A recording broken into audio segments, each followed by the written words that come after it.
मिश्रा पौराणिक कथा YouTube channel आप सबों को हार्दिक अभिनंदन करता है। मैं सब दिन भोलेनाथ की चमत्कार की कहानी आप लोगों के सामने प्रस्तुत करती हूँ। ठीक उसी तरह आज भी मैं आप सबों के सामने भोलेनाथ की चमत्कार की कहानी प्रस्तुत करती हूँ। यह सर्वविदित है और आप सभी लोग जानती हैं या समाज में सभी लोग जानते हैं कि लड़की की जब शादी हो जाती है तो जो अच्छा सोचती है, भलाई सोचती है, वो अपने ससुराल के लिए ही सोचती है और उसको आशीर्वाद भी मिलता है ससुराल के लिए। जैसे सौभाग्यवती हो, पुत्रवती हो, धनवती हो, जो भी उसको मिलता है और जितना पूजा पाठ करती है वह अपने पति के नाम के लिए करती है। ऐसी ही कहानी मैं आप लोगों के सामने प्रस्तुत कर रही हूँ। एक ब्राह्मण देव थे, उनको 5 बेटियां थीं। पांचों बेटी भोलेनाथ के मंदिर में जाकर के प्रतिदिन पूजा पाठ किया करती थी, दीपक जलाया करती थी। दीपक जलाया करती थी तो 4 बेटी की जो दीपक की लौ थी वो बहुत अच्छा से जलता था और छोटी बेटी जो थी उसके दीपक का लौ जो था सो अच्छा से नहीं जलता था और बुझ जाता था। समय बीतता गया, जैसे जैसे समय बीता उसी तरह वो ब्राह्मण देव जो थे काफी सुखी संपन्न थे, अपनी सभी बेटी का शादी कर लिए। चारों बेटी का शादी जो हुआ सो बहुत अच्छे सुखी संपन्न परिवार में हुआ, लेकिन छोटी बेटी का शादी अपने भाग्य से बहुत ही गरीब परिवार में हुआ। फिर भी बेचारी खुश रहती थी और छोटी बेटी का जो पति था वह लकड़ी काट करके लाता था और बेचता था, उसी से उसका जीवन यापन होता था। एक दिन उसका छोटी बेटी जो थी उसके पति का तबीयत बहुत खराब था और वह जब लकड़ी जंगल से काट करके लाया तो पत्नी पूछी कि आज इतना कम लकड़ी क्यों है। तो वह बेचारा बोला कि आज मेरा तबीयत खराब था, मैं काम नहीं कर सका, इसके चलते आज बहुत कम लकड़ी है। दूसरे दिन बेचारे पेट पालने का सवाल था, दूसरे दिन भी बेचारे चले लकड़ी काटने के लिए जंगल की ओर।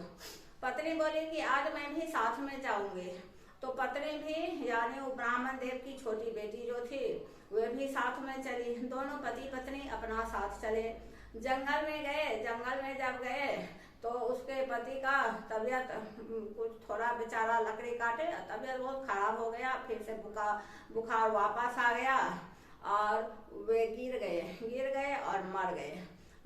तो बेचारी उस सुनसान जंगल में पति मर गए तो बेचारी क्या करती, सोचने लगी अब इस सुनसान जंगल में मैं क्या करूंगी, मैं यहाँ से जाऊंगी तो इनको शेर चीता या जंगली जानवर जब सब जो है वो सब खा जाएगा।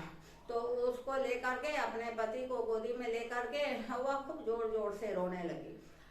भोलेनाथ और पार्वती जी उसी रास्ते से जा रहे थे तो पार्वती जी बोली कि भोलेनाथ देखिए इस लड़की के साथ क्या हो गया है, इसका कुछ उपाय कीजिए।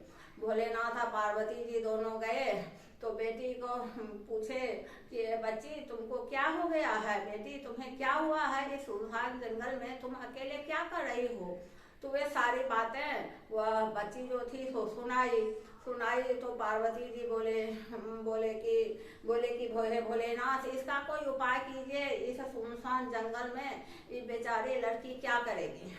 भोलेनाथ को बहुत दया आई और भोलेनाथ बोले कि तुम वही हो जो दीपक जलाया करती थी और तुम्हारे दीपक में लौ नहीं रहता था। तो बोले कि हाँ मैं वही हूँ। तो अमृत लेकर के और उसके शरीर पर छिड़क दिए और वे उठ करके खड़े हो गए और बोले कि मैं कितना घोर नींद में था। तो उसकी पत्नी बोली नहीं, आप नींद में नहीं थे, आपका दूसरा जन्म हुआ है। तो वह लड़की भोलेनाथ से बोली कि हे भोलेनाथ किस पाप के कारण मेरे पति मर गए थे। तो भोलेनाथ बोले कि तुम सब दिन पूजा पाठ की, दीपक जलाई, लेकिन कहानी तुम सुहाग की कभी नहीं सुनी थी, इसी के चलते तुम्हारे साथ ऐसा हुआ। तो वह पैर पर पकड़ करके रोने लगी और बोली कि सुहाग का जो कहानी है सो अब मैं प्रतिदिन सुना करूंगी। तो वह आई और सुहाग की प्रतिदिन कहानी सुना करती थी और उसका उद्यापन की और उसका जो नियम था सुहाग की लाठी, चूड़ी, बिंदी, ब्लाउज पीस ब्राह्मण को खिलाना, वो सब दान करने लगी। और दोनों पति पत्नी साथ में रहने लगी और धन से भी परिपूर्ण हो गई। और उसको बच्चे भी भोलेनाथ दिए। हे भोलेनाथ, जैसे उस बच्ची के साथ आप किए, उसी तरह सभी औरतें सभी बच्चों के साथ आप ऐसा ही कीजिए।